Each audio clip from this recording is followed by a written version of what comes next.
আমি হাফেজ হতে না পারাই খুব দুঃখ করি, খুব আফসোস করি। যদি হাফেজ হতে পারতাম তাহলে দেখতেন কি সুন্দর অবস্থান থাকতো। এখন তো আয়াত মুখস্থ করতে হয়, একটা একটা করে ওয়াজ করতে হয়। আর হাফেজ হইতাম আর ওই এক লাইন মুখস্থ না, ঠেললে তাফসির লাগাইলে মইলে বানান না, তাফসির না, কামের তাফসির। যে 7টা ছাত্রের মাথায় পাগড়ি দিলাম, আল্লাহ পাক যেন এদেরকে সুন্নিয়তের তরে মর্দে মুজাহিদ হিসেবে কবুল করে, বলুন আমিন।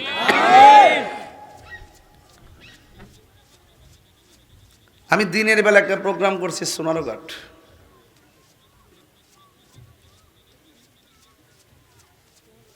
এখন আসছি আপনাদের এলাকায়, এখান থেকে যাবো আবার কোন জায়গা, বাখরপুর। কালকে জামুগা 2টা মাহফিল করতাম কুমিল্লার দিকে। তো প্রতিদিন তো এইভাবে মাহফিল করতে হয়, যেতে হয়। ওয়াজ মাহফিল তো 22 বছর ধরে করি। এরপর আপনারা ওয়াজের বাইরেও বিভিন্ন যখন দুর্যোগ আসে, মাথার মধ্যে বস্তা, চালের বস্তা লইয়া গলা পানিত নাইমা মানুষের বাড়ি বাড়ি বিভিন্ন সময় যাই। আমার দেখলে তার 10টা লোক আইতেও পারে না। শুধুমাত্র খানকাত বই আল্লাহ আল্লাহ জিকির নাম ইসলাম না। মাঝে মাঝে তলোয়ার নিয়া ময়দানে নামার নামও ইসলাম।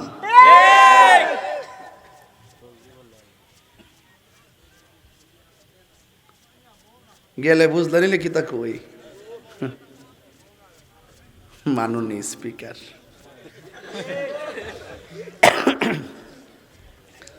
আঙ্গুদের সাথে কিছু লোক গেছে, দেখে দেখে পরে 14টা বুল লাগা।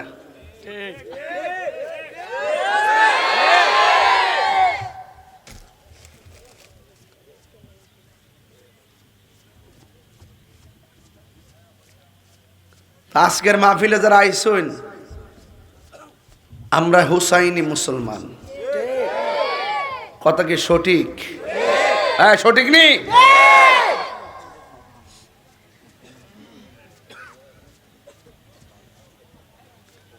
আমি আপনাদের সামনে যতটুকু আলোচনা করব,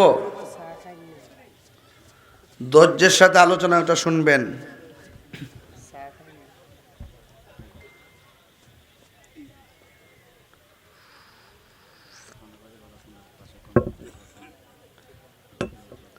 ধৈর্যের সাথে আলোচনা শুনবেন। অনেকে বলে কবর সামনে, কবর পরে আবার হাসর আছে না নাই, মিজান আছে না নাই। সবচেয়ে কঠিন কোনটা হবে? কবর তো হবে, এটা তো কমন। সবচাইতে কঠিন হবে ফুলসিরাত। কবরে প্রশ্ন করব 7টা, আর সরি 3টা, কয়টা? আর ফুলসিরাতের ঘাট হইব 7টা। ফুলসিরাতের ঘাট কয়টা? এই 7টা ঘাটের মধ্যে 7টা প্রশ্ন করব। এরপরে ওই পারে থাকবো বেহেশত, আর নিচে থাকবো দুজক। উত্তর দিতে পারলে বেহেশত, না দিতে পারলে দুজক। ফুলসিরাতের যে রাস্তাটা হইব, এটা চুলের চাইতে চিকন, চুলের চাইতে চিকন, হীরার চাইতে ধারালো। নিচে থাকবো জাহান্নামের আগুন। দুধের চাইতে ওই আগুনটা সাদা ছিল। সাদা আগুন জ্বলতে জ্বলতে ওই আগুন লাল হয়ে গেছে, এমন লাল হয়ে গেছে দুনিয়ার আগুন যেমন লাল, এর চাইতে 70 গুণ বেশি লাল।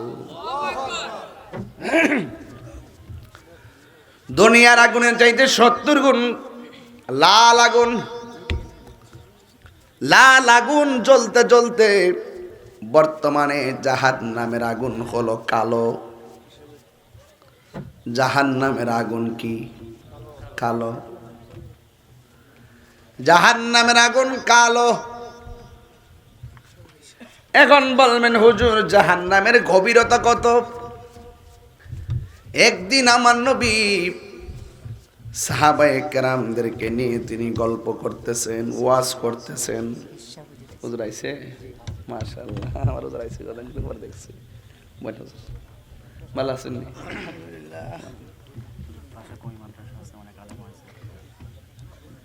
একদিন আমার নবী সাহাবায়ে কেরামদেরকে নিয়ে দ্বীনের আলোচনা করতেছেন।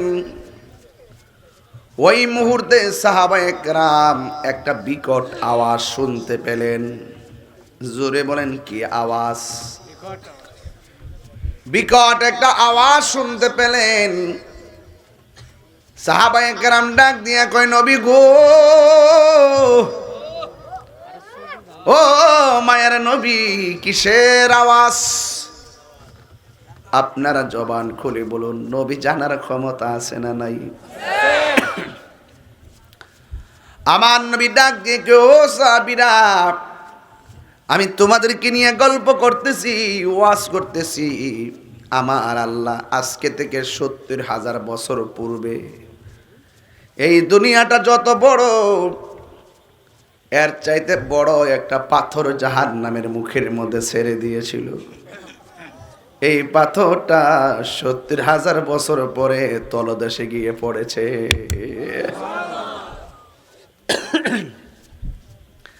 তাইলে হিসাব মিলায় দেখেন জাহান্নামের গভীরতা কত। ও তাহিরি হুজুর,